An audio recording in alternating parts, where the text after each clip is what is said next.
અંકલેશ્વર ખાતે રહેતા યુવાન સાથે પ્લેનની ટિકિટ બુકિંગના નામે થયેલી છેતરપિંડીના આરોપીને સુરતથી ઝડપી પાડવામાં આવ્યો છે।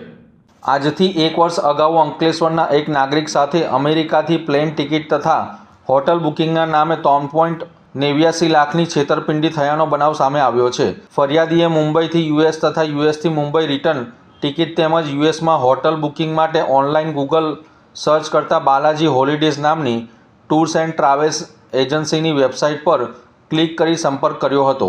ફોન પર વાતચીત દરમિયાન એક અજાણ્યા ઈસમે પોતાની ઓળખ બાલાજી હોલિડે ટૂર્સ એન્ડ ટ્રાવેલ્સના ઓનર તરીકે આપી ટિકિટ બુકિંગ માટે ગૂગલ પે દ્વારા નાણાં ટ્રાન્સફર કરવામાં જણાવ્યું હતું। ફરિયાદીએ અલગ અલગ વખત ગૂગલ પે દ્વારા કુલ રૂપિયા 3.89 લાખ ટ્રાન્સફર કર્યા હતા। જો કે લાંબા સમય સુધી ટિકિટ ન મળતા ફરિયાદીને શંકા જતાં સુરત જઈ તપાસ કરતા બાલાજી હોલિડેઝ નામની કોઈ ઓફિસ અસ્તિત્વમાં ન હોવાનું બહાર આવ્યું હતું। આ મામલે અંકલેશ્વર શહેર એ ડિવિઝન પોલીસ મથકે ગુનો દાખલ કરવામાં આવ્યો હતો।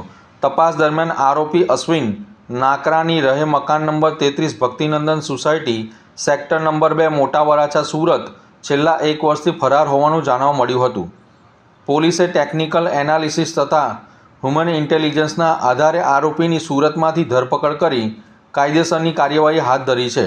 નોંધપાત્ર છે કે આરોપી વિરુદ્ધ સુરતના વિવિધ પોલીસ સ્ટેશનોમાં પણ છેતરપિંડીના અનેક ગુનાઓ નોંધાયેલ હોવાનું તપાસમાં સામે આવ્યું છે।